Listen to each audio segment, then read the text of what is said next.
Okay, I felt like recording a video response to this was a better idea than writing, because there's so much I feel like I want to say in response to this, and I don't think writing would convey it very well.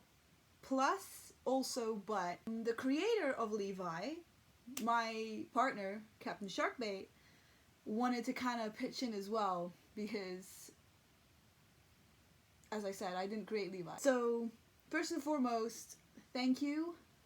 You're really, really sweet. I always appreciate all the nice things people say about my art, about me. I'm not the queen of shit, but it's really, really nice to know that people actually care enough about the stuff I post to write really descriptive responses like this, which is why I felt like it deserved a video. Now on to Levi. Like I said, this character is not mine. He's simply involved in my AU because me and my partner Sharkbait do a lot of things together. We do a lot of partner projects, and I recently got him into Thomas and Friends, which is why he created Levi. Levi is not technically mine. I did not create him, I did not do anything with the character, I didn't think up anything to do with the character. Okay, so I wanted to help clear up any kind of confusion around the character Levi. First of all, I really appreciate all the feedback about it, and I really, really respect it. Your perceptions, and I'm glad. I really like all your in-depth knowledge about it. And I knew that when I put Levi out there, that there was going to be someone. There's going to be someone that pointed out certain flaws in the character, and I want to clear the air because Emma asked me to. So first and foremost, the 440 is my favorite locomotive. Before I started watching Thomas, I always knew about Thomas, but I never really got into it until meeting Emma.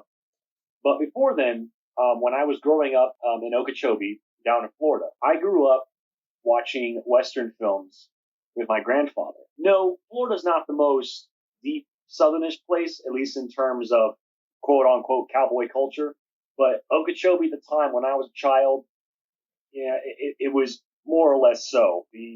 For lack of a better word, cultural norm. For Levi, I wanted to develop a character that was based off of my enjoyment of those Western films like John Wayne, Clint Eastwood, things like that. I thought it would be interesting dynamic for him is that he wasn't originally from America, but he was actually from Great Britain, but was brought into America with the intention to work on the up and coming Union Pacific Railway. Now, when it comes to the Great Locomotive Chase, yes, this one, obviously, I had to splice history on this because, one, there was no locomotive named Levi involved.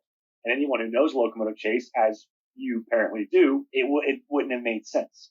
But it's one of my favorite films that I watched, and it's one of my favorite events. And I wanted to somehow involve Levi in because I thought, hey, that'd be really cool. It probably would enrich his character more if he was involved in that event.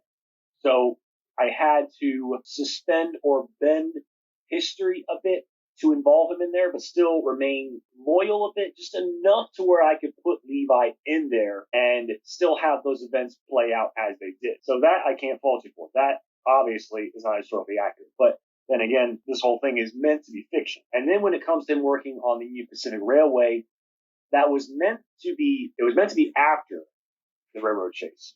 Now, I'm no expert when it comes to American railway systems. The only thing I have to go on is to research it myself. People are open to different conjecture.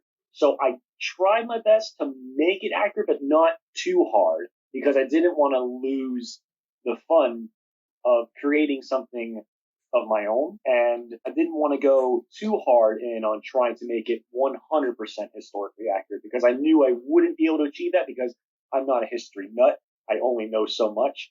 So bottom line is Levi is meant to be a cowboy icon. He's supposed to be an American engine that when his human form, he's supposed to be a cowboy. He's not that complex. He's not supposed to be any more than that. Because, like I said, or like Sharkbait said, that's a culture he grew up in, he grew up very close with, and a lot of the slang and language Levi uses is language and things that Sharkbait has grown up saying, and doing. So everything Western or cowboy about Levi comes from his personal experience and childhood. Emma just asked me to clear the air there because she didn't want to write it down. She wanted to do a video response.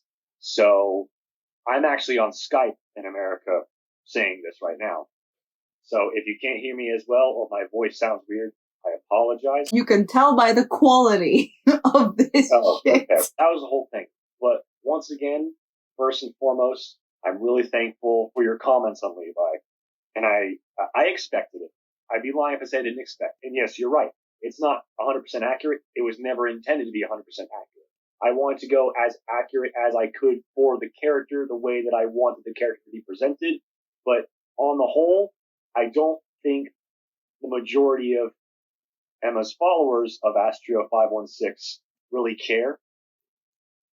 Shit. And that's not the toss shade. That's not the toss. I don't think everyone is as passionate about accuracy as much as you are. And so that's not a diss. And I'm pretty sure that if I had tried to really make it as accurate as possible, I probably wouldn't have been able to make Levi as fun as possible.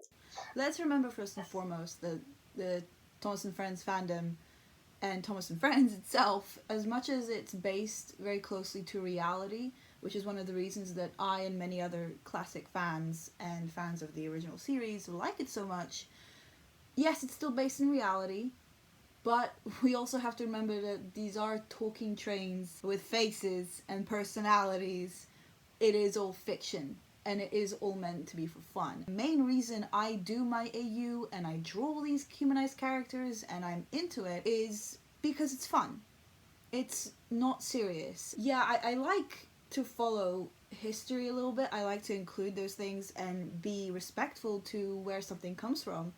But you also have to twist it and have a little bit of fun with it. Because if you are a bit too serious with it, then it loses its charm. Which is one of the main reasons why, like Sharkbait explained, he didn't go all in with all the historically accurate facts. I honestly just want him to be Clint Eastwood trained. I mean, to be perfectly honest, because I'm such a fan of old Western films. And I'm like, you know what? That, but a train. Let's just do that.